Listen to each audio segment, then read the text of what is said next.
the Women's Laboratory of Perspectives on Social Justice celebrates International Women's Month. We invite everyone to tune in every Thursday during the month of March at 6:30 p.m. on both our Facebook Live and our YouTube channel to hear a variety of perspectives relating to issues on social equity and the political actions affecting the community.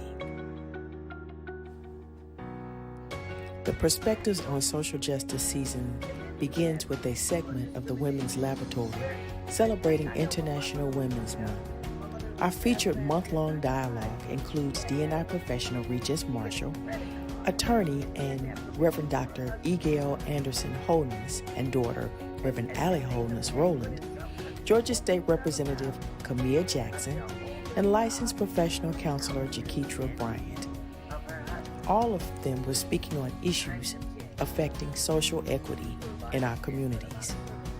Our conversation began with Representative Jackson sharing a perspective when on I equity. say that I'm really all about equity across the board as it relates to our laws and the decisions that government makes for our everyday lives. I mean, I'm totally serious. And so when you look at how it's impacting our enlisted men and women, and then also look at how the price increases are impacting our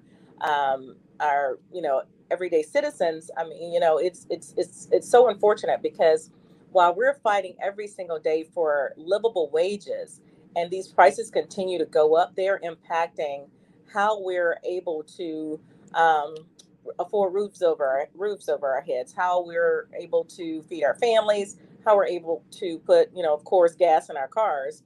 And I mean, it's a overall impacting issue that we have to look at, and it all goes back to for the everyday citizen, it goes back to money, but then also we have to look at how it's impacted our military men and women and them being put in harm's way. Our conversation then I was saying, I think advanced part of to that equity is in the like the politics of representation. legislation. And so, like, if someone who is in a whole nother bracket is representing me, then I'm not being represented well.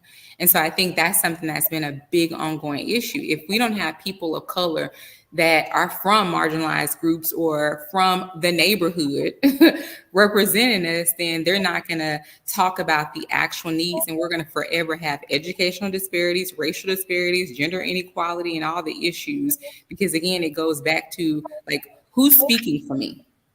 Who's speaking for me when it comes to like gas, or who's speaking for me when it comes to the food prices in my home life and what I can afford in the neighborhood?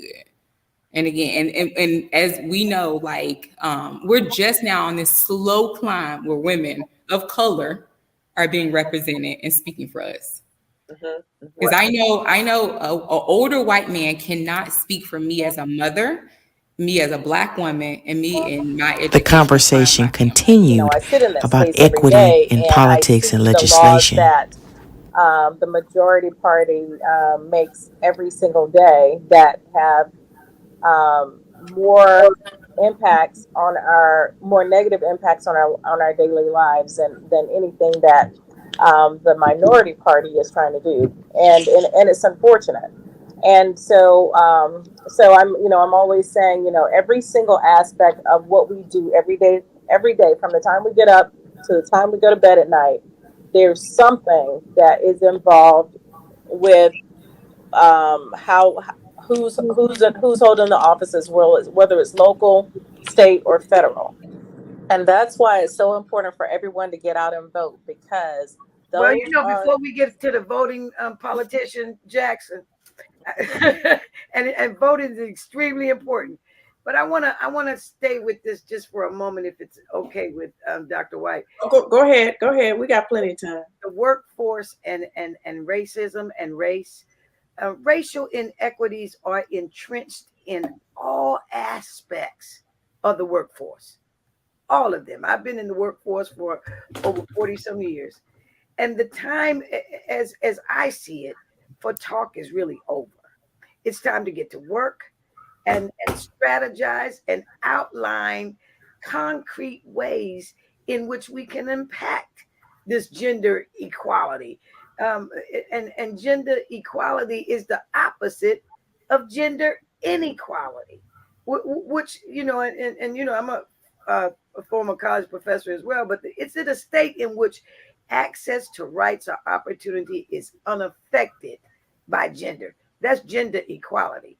But we know that legislation can impact gender inequality, which is what we need to happen, because gender equality implies that the interests, needs, and priorities of both women and men, and we include boys and girls in that, are taken into consideration, recognizing the diversity of different groups, and that all human beings, not just some, all human beings are free to develop their personal abilities and make choices without limitations set by stereotypes and prejudices about gender roles. As I said, I'm the director of faith-based outreach for the Department of We Behavior went Health, on used to to be talk mental health about in Washington, concerns of D.C. equity, And diversity, as and a general inclusion rule, as it relates Americans to of employment, particularly in corporations. I wanted to kind of talk about how you mentioned about like women and just kind of them just putting something in place with the DEI services. I feel like a lot of companies came more down with like these positions, like after a lot of the injustice, like moments in 2020 with a lot of the killings and stuff like that. So like I am really skeptical about the company's motive for real to really put something in place. And if they really understand the issue, I almost feel as if it's like, oh, look, we got something in place. And so I think with that being said, until people understand why there's a need to find out who the inclusive population is, then you don't address anything. So if you don't know who your inclusive population is, if it's women, then you then have to still dive deeper. What type of women are working for my company? And if you got all single moms, all Black single moms, or all Asian single moms, or all mothers of one head of household, whatever it is, then you can't do anything about it. And so it goes down to like leadership issues. And so as long as leadership is developing a culture that they are only focused on productivity in their model, then they're going to forever lose people. And people are going to then say, well, forget this. I can work for myself and be well respected. I don't have to work for a company and like be dismissed or overlooked or not someone not looking at me as equal or important for my family. And so like you're gonna forever miss that. Because again, it goes down to who is my inclusive population. And if you don't know that, then like they're missing it. You're missing what's even happening with like DEI. Period.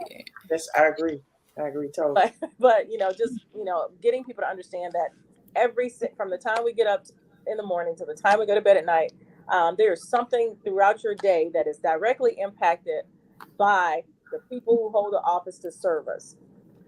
We can march, we can hold rallies, we can peripherally go to jail and get our names in the newspaper, because that's what, but until we promulgate laws, until we get into that legislative and judicial system, yes, nothing is going to happen for us. I have certainly enjoyed the dialogue. We have covered, and a lot of the things that we talked about, we can probably spend more time talking about. Especially with regard to diversity and inclusion, and making sure that and I love what Dr. Holness, what you're saying about us being a part of the legislative process and us making sure that there's representation, Representative Jackson, and we do need to make sure, just as you say, Jaketra, that we have the right people speaking for us. Because you can't relate if you don't look like me and you haven't walked a day in my shoes. You can't really talk about it. The only thing we didn't talk about tonight was equity in the church, and I'm going to say that having grown up in the AME church, that there's never been equity in the church. There's never been a time where women were represented, and even now in the 21st century, I would say that there are factions within right within the episcopacy that are working to stifle the advancements that that women have made in the among the clergy. Well, in And our so, denomination, it took over 200 years for them to posthumously ordain Jarena Lee, the first woman who was licensed to preach in the church. mhm. Took 200 years. Yep, 200. Bob Marley sings about 400 years. We can sing about 200 years. Mhm. Mhm. Right. And I'm even critical of those females that have made it to the episcopacy, and we haven't been able to see any significant inroads when it comes to equity for Black women in the AME clergy. And I do understand. Women who represent you and women who are not afraid to speak. Say that. I'm sorry. I'm sorry. Go ahead. Say that again, Dr. Holden. There needs to be women that will represent you and that are not afraid to speak. They need to be just like Sojourner Truth, Harriet Tubman, and all those other women that I speak about, uncontrollable, because they don't need to be controlled. Why would someone need to be controlled during this time?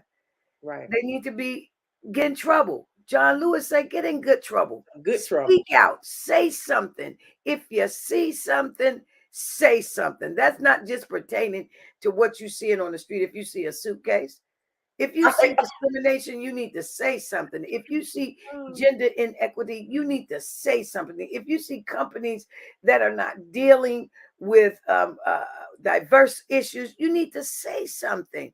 Right. And then you need to be irreplaceable. There shouldn't be anybody that can take your place. It's like a fingerprint. We all have different fingerprints, and we all bring something different to the table. And we need to teach our children. We need to teach our girls how to keep their dresses down and their minds open. We need to teach our boys how to pull their pants up and not worry about whether or not they're shooting a basketball, but whether or not they make a 95 or 100 on a test on a science or a math test. You know, those are the issues that we really need to deal with, and we need to come together, because look at our future. Who is going to represent Americans of African descent in the future? I look at the children in DC, and I can't talk about them because we can't talk about them. We've got to get out there with them. It was like my mother had 10 children. She didn't send us to church. My mother took us and went to church. It wasn't because her father was a pastor either, because they don't have to do that if they don't want to. We need to spend time. We need to invest in our children, and not with Nike sneakers and not with clothes. That's Reverend Allie will tell you. I tried to keep her in uniforms all her life. She told because I wanted her to get something here, opposed to what she had on the outside. And we just don't do that anymore. Right. We don't. And so and we don't do that. And Jaketra, you're in by doing your counseling.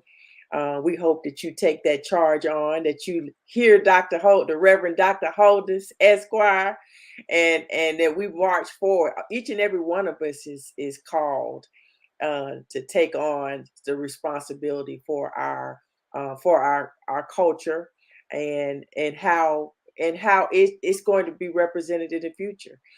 Currently, in the women's Bible study at Big Bethel, we're talking about forgiveness, and we wonder if as a culture,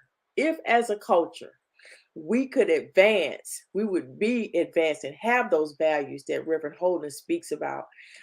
We wonder if we could forgive some of the injustices. That's not to say that we're going to forget it, or that we're going to invalidate the injustices that have been done. But if we can forgive some of the injustices from other that have been imposed upon us from other cultures, how much more advanced would we be as a culture?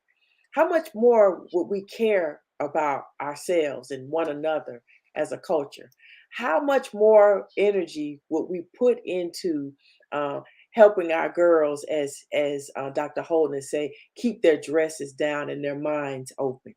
How much more would young men, young Black men, especially men of color, be focused on, not on Nike tennis shoes or the latest Air Jordans, but pulling their pants up and not being concerned about making 95 points on the or who's scoring 95 points on the basketball court, but are they getting a 95 on that test?